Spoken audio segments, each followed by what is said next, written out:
Hello दोस्तों, creative दिशा channel में आप सभी का स्वागत है। जैसा कि अपने पिछले वीडियो में हमने बात करी सिंधु घाटी सभ्यता के बारे में, आज हम बात करेंगे वैदिक युग के बारे में। सिंधु घाटी सभ्यता का पतन होने के बाद कई सालों तक हमें कोई विशेष सभ्यता प्राप्त नहीं हुई। सिंधु सभ्यता के पतन के बाद जो नवीन संस्कृति प्रकाश में आई, उसकी जानकारी हमें वेदों से प्राप्त हुई। क्योंकि इस संस्कृति के काल को आर्य वैदिक काल के नाम से कभी-कभी आर्य सभ्यता का नाम भी इस युग को दिया जाता है। वैदिक काल को दो कालों, ऋग्वैदिक और उत्तर वैदिक काल में विभाजित किया जा सकता है। तो आइए बात करते हैं ऋग्वैदिक काल के बारे में। इस समय का संपूर्ण इतिहास हमें ऋग्वेद से प्राप्त हुआ है। आर्यों के मूल निवास के संदर्भ में विभिन्न विद्वानों ने अलग अलग मत व्यक्त किए हैं। मैक्स मूलर और जेजी रीड ने मध्य एशिया में बैक्ट्रिया को आर्यों का मूल निवास स्थल बताया। मैक्स मूलर ने इसका उल्लेख lectures on the science of languages में किया। बाल गंगाधर तिलक ने उत्तरी ध्रुव को आर्यों का मूल निवास माना है। यह वर्णन उनकी पुस्तक the Arctic book of Aryans में मिलता है। आर्यों के मूल निवास के संदर्भ में सर्वाधिक प्रामाणिक मत आल्प्स पर्वत के पूर्वी भारत में स्थित यूरेशिया का है। भारत में आर्यों का आगमन 1500 ईस्वी पूर्व से कुछ पहले हुआ। भारत में उन्होंने सर्वप्रथम सप्त सैंधव प्रदेश में बसना प्रारंभ किया। ऋग्वेद में करीब 25 नदियों का जिक्र मिलता है, जिनमें सर्वाधिक महत्वपूर्ण नदी सिंधु का वर्णन कई बार आया है। उनके द्वारा उल्लेखित दूसरी नदी है सरस्वती, जो अब राजस्थान के रेगिस्तान में तिरोहित हो गई। इसकी जगह अब घग्गर नदी बहती है। इसके अतिरिक्त गंगा का भी ऋग्वेद में जिक्र हुआ है। ऋग्वेद में केवल हिमालय पर्वत एवं इसकी एक चोटी मुजवंत का उल्लेख मिलता है। ऋग्वेद में आर्यों के 5 कबीले होने की वजह से पंचजन्य कहा गया। ये थे पुरु, यदु, अनु, तुर्वशु एवं द्रयु। भरत, कृवि एवं त्रित्स आर्य शासक वंश के थे। भारत कुल के नाम से ही इस देश का नाम भारतवर्ष पड़ा। ऋग्वैदिक समाज की सबसे छोटी इकाई परिवार या कुल होती थी। ऋग्वेद में कुल शब्द का उल्लेख नहीं है।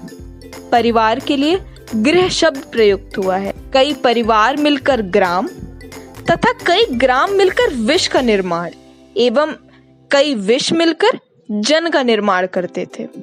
ऋग्वेद में जन शब्द का प्रयोग कई बार आया है।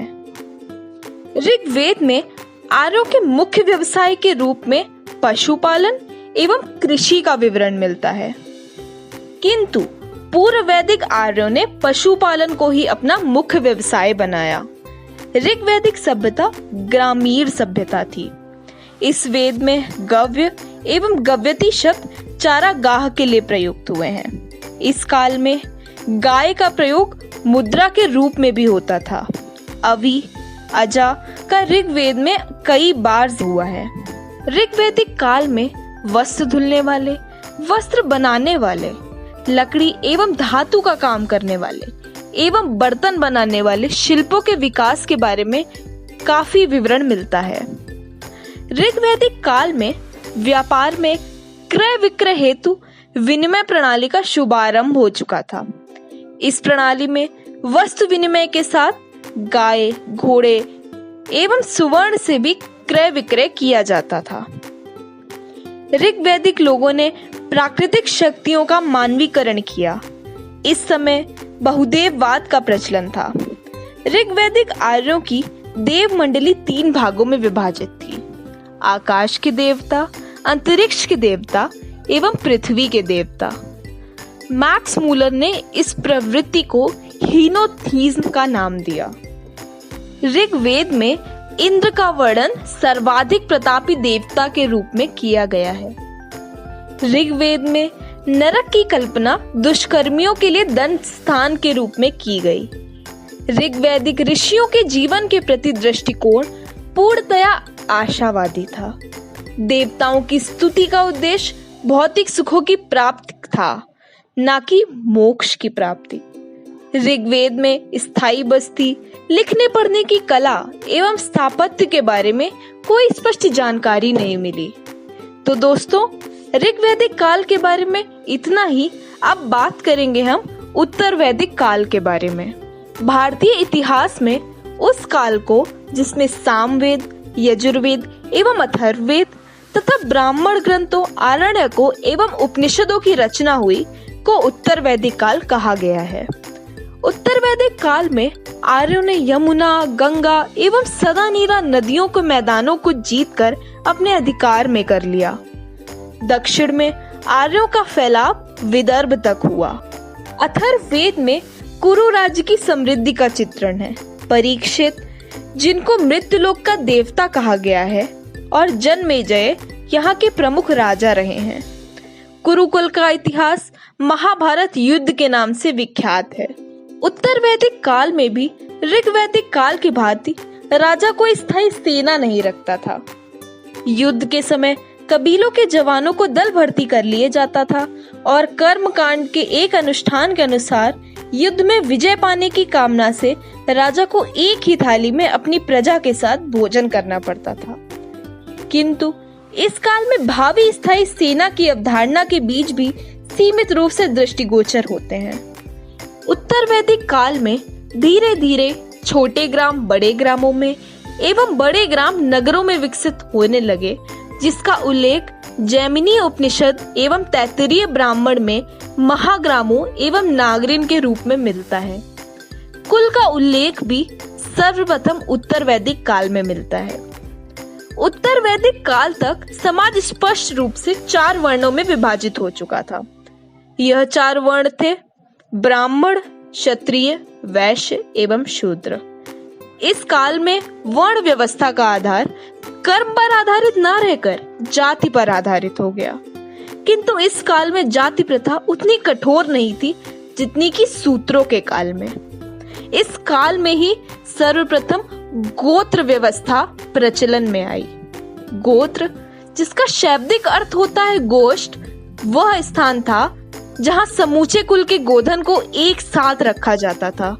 परंतु गोत्र का यह अर्थ कुछ समय के बाद एक मूल पुरुष के वंशज से हो गया।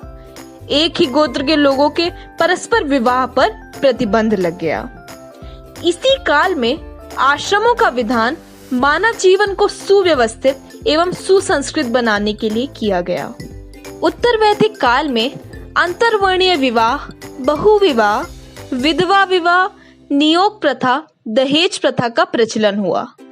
बाल विवाह, पर्दा प्रथा, सती प्रथा का उल्लेख इस काल में नहीं हुआ। स्त्रियों की दशा उत्तर वैदिक काल में ऋग्वैदिक काल की तुलना में अच्छी नहीं थी। यहाँ तक कि अथर्ववेद कन्याओं के जन्म की निंदा करता है।